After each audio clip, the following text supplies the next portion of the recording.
तो चलिए बिना समय गवाए कहानी शुरू करते हैं। काफी समय पहले एक राजा जंगल में शिकार करने गया था।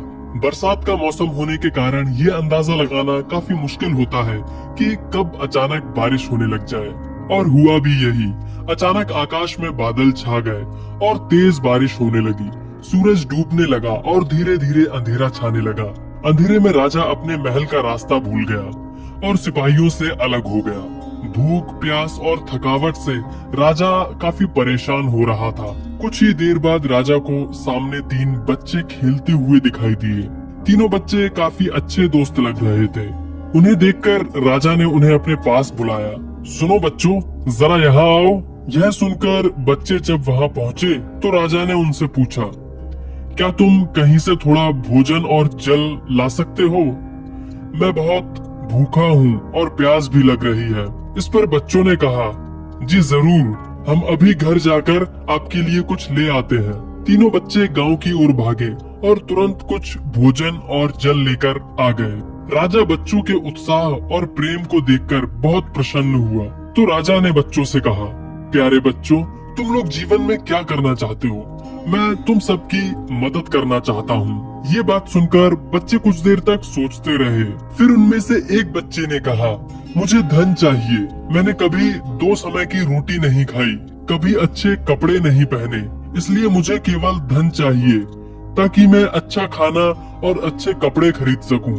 इस पर राजा मुस्कुराते हुए बोले, ठीक है, मैं तुम्हें इतना धन दूंगा कि जीवन भर सुखी रहोगे। यह शब्द सुनते ही बच्चे की खुशी का ठिकाना नहीं रहा। अब दूसरे बच्चे की बारी थी तो राजा ने उससे भी पूछा, तुम्हें क्या चाहिए? तो बच्चे ने जवाब दिया, क्या आप मुझे एक बड़ा सा बंगला और घोड़ा गाड़ी देंगे? इस पर राजा ने कहा, जरूर, मैं तुम्हें एक आलीशान बंगला और घोड़ा गाड़ी दूंगा। अब तीसरे बच्चे की बारी थी तो उसने कहा, मुझे ना धन चाहिए ना ही बंगला गाड़ी चाहिए। मुझे तो आप ऐसा आशीर्वाद दीजिए जिससे मैं पढ़ लिख कर विद्वान बन सकूं और शिक्षा समाप्त होने पर मैं अपने देश की सेवा कर सकूं। तीसरे बच्चे की इच्छा सुनकर राजा उससे बहुत प्रभावित हुए। राजा ने उस बच्चे के लिए उत्तम शिक्षा का प्रबंध किया। और दोस्तों, वो बच्चा बहुत मेहनती था, इसलिए दिन रात एक करके उसने पढ़ाई की और बहुत बड़ा विद्वान बन गया।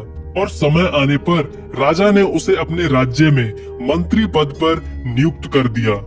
एक दिन राजा को अचानक वर्षों पहले घटी उस घटना की याद आ गई। उन्होंने मंत्री से कहा, कई सालों पहले तुम्हारे साथ जो 2 बच्चे थे, अब उनका क्या हालचाल है? मैं चाहता हूँ कि मैं एक बार फिर तुम तीनों से मिलूं। इसीलिए कल तुम अपने दोनों मित्रों को भोजन पर आमंत्रित कर लो। मंत्री ने अपने दोनों मित्रों को संदेश भिजवा दिया और अगले दिन सभी एक साथ राजा के सामने उपस्थित हुए। आज तुम तीनों को एक बार फिर साथ देखकर मैं बहुत खुश हूँ। इनके बारे में तो मैं जानता हूँ, पर तुम दोनों अपने बारे में बताओ। राजा ने मंत्री के कंधे पर हाथ रखते हुए कहा। जिस बच्चे ने धन मांगा था वह बहुत दुखी होते हुए बोला, राजा साहब, मैंने उस दिन आपसे धन मांगकर बड़ी गलती की। इतना सारा धन पाकर मैं आलसी बन गया और बहुत सारा धन बेकार चीजों में खर्च कर दिया। मेरा बहुत सा धन चोरी भी हो गया और कुछ एक वर्षों में ही मैं वापस उसी स्थिति पर पहुंच गया जिसमें आपने मुझे देखा था। अब बंगला गाड़ी मांगने वाला बालक भी अपना रोना रोने लग गया। महाराज, मैं बड़े ठाठ से अपने बंगले में रह रहा था, पर वर्षों पहले आई बाढ़ में मेरा सब कुछ बर्बाद हो गया और मैं भी अपने पहले जैसी स्थिति में ही पहुंच गया हूँ। उनकी बातें सुनने के बाद राजा बोले, इस बात को अच्छी तरह गांठ बांध लो। धन संपदा सदा हमारे पास नहीं रहते, पर ज्ञान जीवन भर मनुष्य के काम आता है और उसे कोई चुरा भी नहीं सकता। शिक्षा ही मानव को विद्वान और बड़ा आदमी बनाती है। इसीलिए सबसे बड़ा धन ज्ञान और विद्या है। पहले इसे हासिल करो, धन उसके बाद अपने आप आ जाएगा। तो दोस्तों, ये तो थी उस समय की बात, लेकिन आज के टाइम में थोड़ी सी कंडीशंस बदल चुकी हैं। आज के टाइम में एजुकेशन के साथ साथ अपनी स्किल्स पर भी ध्यान देने की जरूरत है। जैसा कि हम लोग आजकल देख रहे हैं, कंपनियों से अच्छे खासे इंजीनियर्स को जॉब से निकाल दिया जा रहा है। इसका कारण ये नहीं है कि उनकी एजुकेशन कमजोर है, इसका कारण ये है कि उन्होंने खुद को अपग्रेड नहीं किया, मतलब वह समय के साथ साथ नहीं बदले।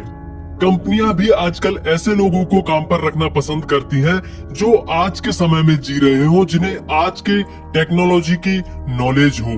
चलिए दोस्तों, अब इस वीडियो को फटाफट से लाइक कर दीजिए और इस मजेदार कहानी को अपने दोस्तों और परिवार के साथ शेयर जरूर कीजिए। नीचे कमेंट सेक्शन में मुझे कमेंट करके बताइए कि ये कहानी आपको कैसी लगी, और अगर आपने अभी तक हमारे चैनल को सब्सक्राइब नहीं किया है तो सब्सक्राइब कर लीजिए और बेल आइकन को दबाइए।